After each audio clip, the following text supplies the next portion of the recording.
je vais vous raconter une histoire incroyable. Une histoire qui commence dans un grand hôtel de luxe et qui va complètement bouleverser la vie de deux personnes que tout semblait opposer.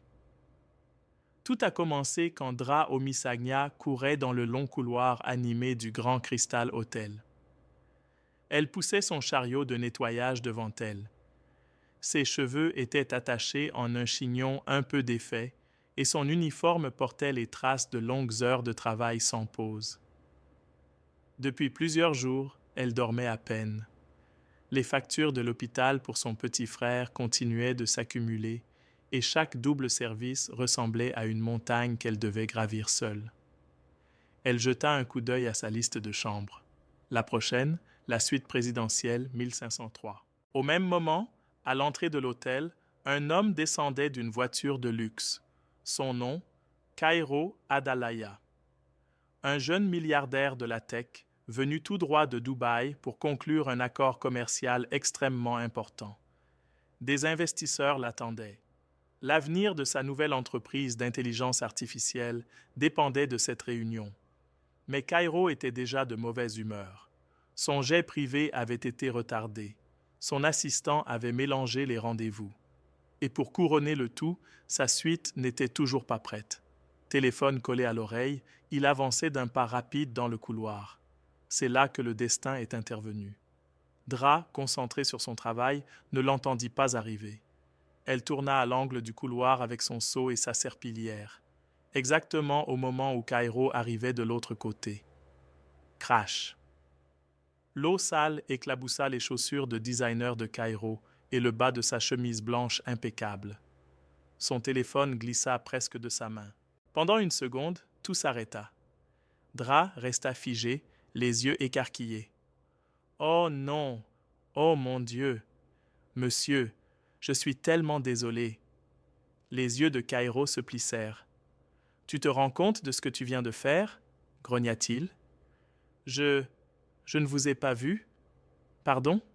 S'il vous plaît, pardonnez-moi, balbutia Dra en tremblant. Plusieurs employés de l'hôtel s'étaient déjà retournés pour regarder la scène. La voix de Kairo devint froide. Ce costume coûte plus cher que ton salaire annuel. La honte brûla la poitrine de Dotra. Elle baissa la tête. C'était un accident, monsieur. Mais Kairo ne répondit pas. Il passa simplement à côté d'elle, trempé et furieux. De retour dans sa suite, pendant qu'il changeait de vêtements, il murmura entre ses dents « Ce voyage est maudit. Ce qu'il ignorait encore, c'est que la jeune femme qui venait de gâcher sa journée allait bientôt bouleverser toute sa vie. » Dra continua son service avec les mains tremblantes et une boule dans la gorge. Partout où elle passait, elle entendait des murmures. « Tu as éclaboussé Kairo Adelaya? Tu es folle ou quoi? » Mais elle n'avait pas le temps de s'inquiéter des ragots. Son petit frère Sei manquait déjà de médicaments. Elle devait garder ce travail, coûte que coûte. Le soir venu, on lui confia à nouveau les étages supérieurs. Sa superviseure lui donna une carte magnétique. Suite 1503. Le client est sorti. Fais vite et fais bien. Dra hocha la tête, prit une profonde inspiration et monta dans l'ascenseur en silence. Elle n'avait toujours pas réalisé que c'était la même suite que celle de l'homme avec qui elle venait d'avoir cet accident. La chambre était immense, moderne et silencieuse. La lumière du coucher de soleil entrait à travers les grandes baies vitrées. Dra travailla calmement. Elle essuya les surfaces, arrangea les coussins, remit tout en ordre. Mais ses jambes lui faisaient mal, ses yeux brûlaient de fatigue. Quand elle arriva dans la chambre principale, son corps n'en pouvait plus. Juste quelques minutes, murmura-t-elle. Elle s'assit au bord de l'énorme lit, juste pour fermer les yeux un instant. Elle n'avait jamais eu l'intention de s'endormir, mais elle s'endormit. Très tard dans la soirée, Kairo revint à sa suite. Il était épuisé et encore plus irrité qu'avant. Le dîner avec les investisseurs s'était mal passé. Ils étaient distraits, peu convaincus. Il entra dans la chambre, desserra sa cravate et s'arrêta net. Quelqu'un était dans son lit. Pas un voleur, pas un fan. Une femme de ménage de l'hôtel, profondément endormie dans ses draps, un plumeau encore dans la main. Ses yeux s'agrandirent. Qu'est-ce que... Il traversa la pièce d'un pas brusque, attrapa son épaule et la secoua. Dra se réveilla en sursaut, le cœur battant à toute vitesse. Non, je suis désolé, monsieur. Je ne voulais pas. S'il vous plaît. La voix de Cairo coupa sa panique. Qu'est-ce que tu fais dans mon lit? Tu es devenue folle? Des larmes montèrent immédiatement dans les yeux de Dra. J'étais fatigué, je suis désolé. Je ne voulais pas m'endormir. S'il vous plaît, ne me renvoyez pas. Cairo resta immobile, et soudain, il la reconnut. C'était elle, la fille du couloir, l'eau de serpillière, le chaos. La colère monta en lui, puis hésita. Il y avait quelque chose sur son visage, pas seulement de la peur, pas seulement de la honte, une fatigue profonde, une fatigue qui semblait venir de l'âme, mais son orgueil reprit le dessus. Sors d'ici. Sa voix était glaciale. Dra se leva immédiatement, faillit trébucher et se précipita vers la porte. Elle disparut dans le couloir. La porte se referma doucement. Cairo resta immobile quelques secondes, puis s'assit lentement sur le bord du lit qu'elle venait de quitter, la mâchoire serrée. Qui était cette fille? Et pourquoi commençait-elle déjà à lui rester dans la tête? Quand Dra arriva dans les quartiers du personnel, son cœur battait toujours très fort. Ses jambes tremblaient encore. Elle entra dans le vestiaire sans même remarquer les regards curieux des autres employés. Elle s'assit sur un banc et enfouit son visage dans ses mains. Ses doigts sentaient encore le produit de nettoyage au citron. La honte la brûlait. Comment avait-elle pu s'endormir dans le lit d'un client? Pas n'importe quel client. Cairo Adelaya, un milliardaire, un génie de la technologie, l'un des clients les plus importants de l'hôtel. Elle était certaine d'une chose, elle allait être renvoyée.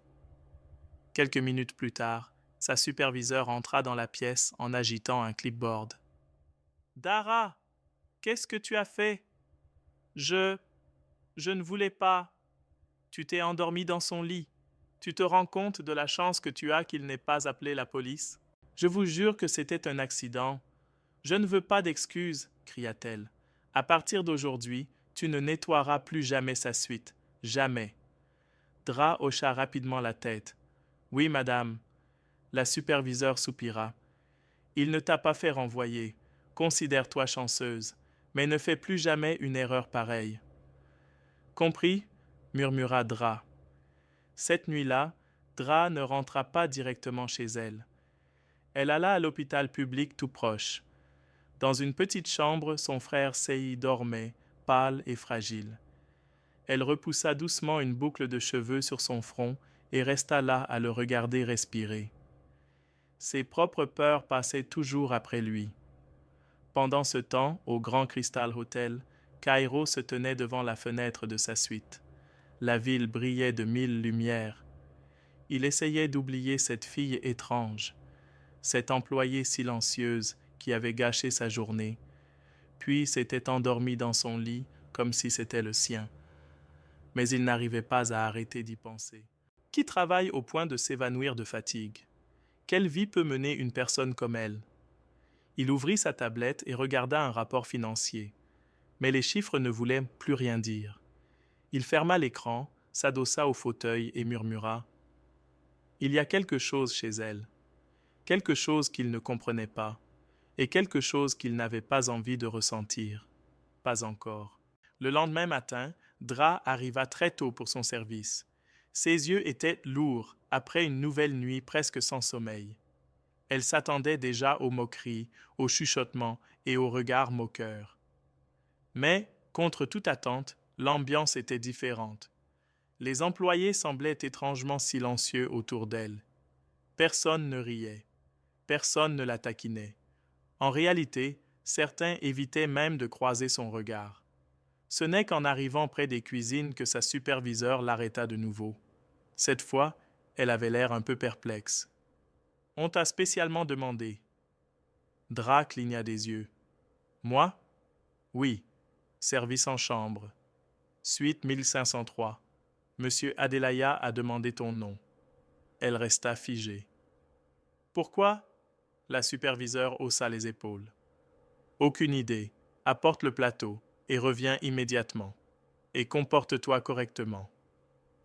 Quelques minutes plus tard, Dra se retrouva devant la porte de la suite qui hantait déjà ses pensées. Elle inspira profondément, puis frappa. Cairo ouvrit la porte lui-même. Ses manches étaient retroussées et ses cheveux légèrement en désordre.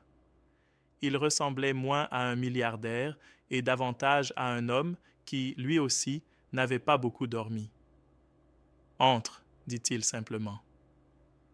Dra entra sans un mot, les yeux fixés sur le sol. Ses mains tremblaient légèrement lorsqu'elle posa le plateau sur la table en verre. « Je suis encore désolée pour hier, murmura-t-elle. Cairo ne répondit pas tout de suite. Il versa du café dans une tasse, puis déclara calmement. « Tu n'as pas été renvoyé. »« Non, monsieur. »« Tu as de la chance. »« Oui, monsieur. » Un silence s'installa dans la pièce. Puis il demanda. « Comment tu t'appelles » Elle hésita. « Darisana. » Il la regarda attentivement pendant quelques secondes. « Tu travailles toujours aussi dur » Les yeux de Dra se levèrent, surprise. « Oui, monsieur. Je n'ai pas vraiment le choix. » Cairo hocha la tête lentement. « Ça se voit. » Il prit une petite enveloppe sur la table et la lui tendit. « Pour toi. » Dra recula légèrement. « Monsieur, je ne peux pas accepter. C'est juste un pourboire, coupa-t-il. Elle ne répondit rien et quitta la pièce. Ce n'est qu'une fois dans le couloir qu'elle ouvrit l'enveloppe. À l'intérieur, il y avait 100 000 naira, plus que son salaire pour tout un mois. Elle resta immobile, le cœur battant. Pourquoi faisait-il ça? Et surtout, qu'attendait-il en retour? Plus tard, dans le vestiaire du personnel, l'enveloppe reposait à côté d'elle sur le banc. Cet argent pouvait payer les médicaments de Sei, acheter de la nourriture pour plusieurs jours, peut-être même un peu plus. Mais une petite voix dans sa tête lui murmurait une mise en garde. Rien n'est gratuit, pas venant de quelqu'un comme lui. Finalement, elle prit une décision. Elle garderait l'argent, mais elle le mériterait. Elle travaillerait encore plus dur qu'avant. Au Grand Crystal Hotel, les murmures avaient repris. Certains employés parlaient à voix basse quand elle passait. « Qu'est-ce qu'il lui trouve » chuchota une serveuse. « Ce n'est qu'une femme de ménage » répondit quelqu'un d'autre. Mais Dra ne réagit pas. Elle continua simplement à travailler. Plus tard dans l'après-midi, sa superviseure l'appela encore. « Suite 1503. Il te demande encore. » Le cœur de Dra se mit à battre plus vite, mais elle hocha la tête et se dirigea vers l'ascenseur. Cette fois, lorsque Cairo ouvrit la porte, il tenait une tasse de thé. « Tu n'as plus peur de moi » demanda-t-il avec un demi-sourire. Dra répondit honnêtement. « J'essaie encore de vous comprendre. » Il lui fit signe de s'asseoir près de la fenêtre. « Assieds-toi. » Elle hésita, puis s'installa prudemment au bord de la chaise. Cairo observa la ville pendant un moment avant de dire « Dis-moi, si tu ne nettoyais pas des chambres d'hôtel, qu'est-ce que tu ferais ?» Dra cligna des yeux. Personne ne lui avait jamais posé cette question. « Je voulais étudier pour devenir infirmière, » répondit-elle doucement. « Aider les gens. Mais la vie a décidé autrement. » Cairo hocha la tête sans rien dire. Elle le regarda ensuite avec hésitation. « Pourquoi êtes-vous gentil avec moi ?» Il se tourna vers elle. Sa voix était calme. « Je ne sais pas. Peut-être parce que je t'ai remarqué. » Le silence retomba entre eux. Puis, brusquement, il se leva. « Tu peux y aller. » Dra se leva aussi, un peu confuse. « Merci, monsieur. » Alors qu'elle atteignait la porte, il ajouta « La prochaine fois, appelle-moi Cairo. » Elle s'arrêta une seconde, puis hocha la tête avant de sortir. Dans le couloir, Dra expira profondément. Elle ne comprenait pas ce qui se passait. Mais quelque chose venait de changer. Un simple prénom, un siège près de la fenêtre, et une petite fissure dans le mur d'un milliardaire. Ce soir-là, Dra rentra chez elle avec un sac de pain dans une main et l'enveloppe toujours cachée dans sa poche. Son petit frère Sei était assis sur le matelas, visiblement faible, mais ses yeux brillèrent lorsqu'il vit le sac. « Tu as acheté le bon pain, » dit-il avec un sourire avant de tousser. Dra lui ébouriffa doucement les cheveux. Aujourd'hui, c'était une journée étrange. Sei mâcha lentement. Étrange comment? Bien ou mal? Elle haussa les épaules. Je ne sais pas encore. Elle ne parla pas du milliardaire. Elle ne parla pas des murmures de l'hôtel. Elle dit simplement qu'un client lui avait laissé un gros pourboire. Son frère ne posa pas d'autres questions. Dra observa leur petite pièce. Les murs s'écaillaient. Une fissure laissait passer l'air près de la fenêtre. Un seau recueillait l'eau d'une fuite dans le plafond. Mais ce soir-là, ils avaient du pain et un peu d'espoir. Pendant ce temps, au Grand Crystal Hotel, Kairo se tenait sur le balcon de sa suite. Son dîner était posé sur la table, intact. Les lumières de la ville scintillaient comme des étoiles tombées du ciel. Son assistant l'avait appelé plus tôt. « Dois-je réserver votre retour à Dubaï, monsieur ?» Kairo avait réfléchi quelques secondes. « Non. Prolongez la suite pour une durée indéterminée. »« Monsieur ?» ?»« Faites-le simplement. » Il ne savait plus très bien ce qu'il faisait. Ce n'était pas dans ses habitudes. Il ne s'attachait pas aux gens. Il ne restait jamais quelque part sans raison. Mais il y avait quelque chose chez Dotra, sa dignité silencieuse, la force cachée derrière son épuisement. Et cette image continuait de le hanter. Le lendemain, Dra fut encore appelée. Même chambre, même plateau. Lorsqu'elle frappa, la porte s'ouvrit sur une musique douce qui jouait dans la pièce. Kairo était assis près de la fenêtre, une tablette dans la main. « Tu es en avance, » dit-il sans lever les yeux. « J'essaie de ne jamais être en retard, » répondit-elle en posant le plateau. Il leva finalement les yeux, puis désigna une chaise. « Assieds-toi. Juste une minute. » Elle hésita, mais quelque chose dans son ton la convainquit. Ils restèrent silencieux un moment. Pas de discussion d'affaires, pas d'ordre, juste du calme. Puis Kairo demanda « Qu'est-ce que tu fais quand tu ne travailles pas ?» Dra répondit simplement « J'essaie de survivre. » Kairo se pencha légèrement en arrière. « Tu es honnête? » « Je n'ai aucune raison de mentir. » Un léger sourire apparut sur ses lèvres. Il prit une seconde tasse et y versa du thé. Puis il la posa devant elle. Dra resta surprise. Personne ne lui avait jamais servi une tasse de thé. Elle en prit une gorgée lentement. Et pour la première fois, le silence entre eux ne semblait pas étrange. Il semblait paisible. Plus tard ce jour-là, DR traversait le couloir réservé au personnel avec une sensation étrange dans la poitrine. La chaleur du thé qu'elle avait bu semblait encore l'accompagner. Elle ne comprenait pas vraiment ce que Kairo faisait, ni pourquoi il continuait à demander sa présence. Mais, quelque part au fond d'elle, une petite voix lui disait qu'elle ne voulait pas que tout cela s'arrête. Arrivée à son casier, elle remarqua quelque chose coincé entre ses gants de nettoyage. Un petit papier plié. Elle le déplia avec hésitation. « Retrouve-moi près de la fontaine après ton service. » Ses mains se mirent à trembler légèrement. Son premier réflexe fut de déchirer le message. De faire comme s'il n'avait jamais existé. Mais elle ne le fit pas. Et ce soir-là, quand son service prit fin, Dehra se retrouva debout près de la fontaine du jardin de l'hôtel. La lumière de la lune glissait doucement sur l'eau qui ondulait. Kairo était déjà là. Pas de garde du corps. Pas de costume. Juste un simple pull gris et un jean. « Tu es venu ?» dit-il calmement. Dehra resta à quelques pas de lui. « Je ne sais pas pourquoi » répondit-elle honnêtement. Il la regarda attentivement. « Tu me fais confiance ?»« Non. » Elle marqua une pause. « Mais je ne pense pas que vous soyez en train de jouer un rôle. » Kairo hocha légèrement la tête. Je voudrais voir où tu habites. Deira cligna des yeux, surprise. Pourquoi? Parce que je ne veux plus simplement imaginer ta vie. Le silence s'installa un instant.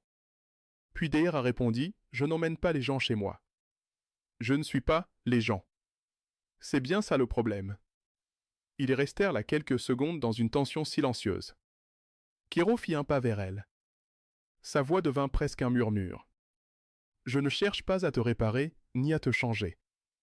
Je veux juste te comprendre. Deira détourna le regard. Sa voix trembla légèrement. Les gens comme vous n'essaient jamais de comprendre. Je ne suis pas comme les autres. Elle le fixa un moment. Puis, après un long silence, elle finit par dire doucement « D'accord. Demain. Après ton service ?» Elle acquiesça.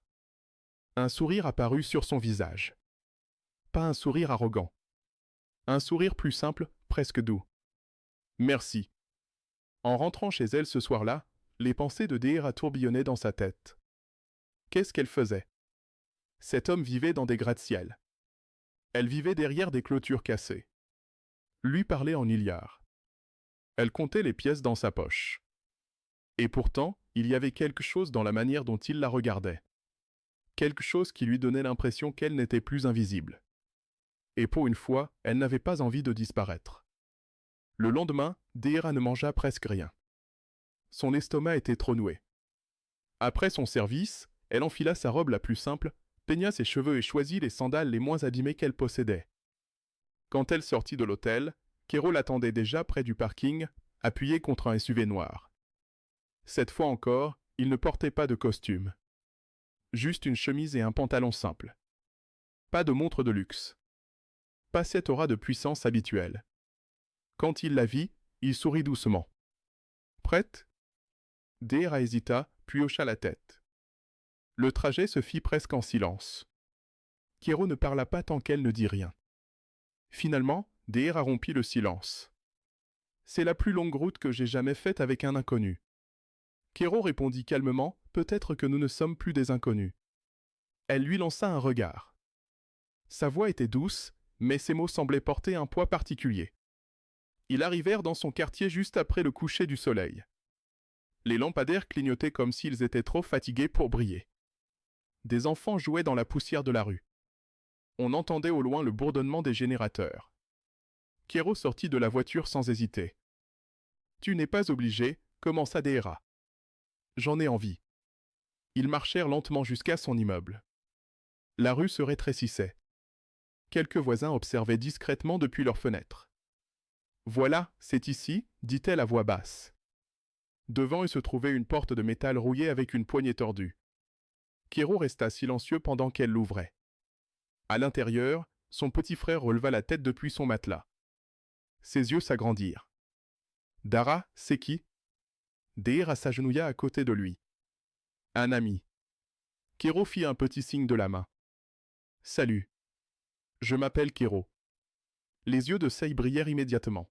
« Comme le type de la télé ?» Kero éclata de rire. « Peut-être. » Ils ne restèrent pas longtemps. Kero ne posa pas de questions indiscrètes. Il observa simplement la pièce. Comment Deira abordait soigneusement son frère. Comment elle remettait chaque chose à sa place comme si cet endroit avait plus de valeur que de l'or. Sur le chemin du retour, ils restèrent silencieux. Puis Kero déclara doucement « Merci de m'avoir montré ton monde. » Deira regardait par la fenêtre. « Ce n'est pas grand-chose. C'est réel. » Il marqua une pause. « Je ne peux pas dire la même chose du mien. » Cette nuit-là, Deira resta éveillée longtemps, les yeux fixés sur le plafond. Pour la première fois depuis des années, quelqu'un avait vraiment vu sa vie. Et elle ne savait pas encore comment se sentir. Les jours suivants passèrent doucement. Kero continuait de demander Deira. Parfois juste pour partager un thé. Parfois sans raison. Il parlait par fragments. Quelques questions.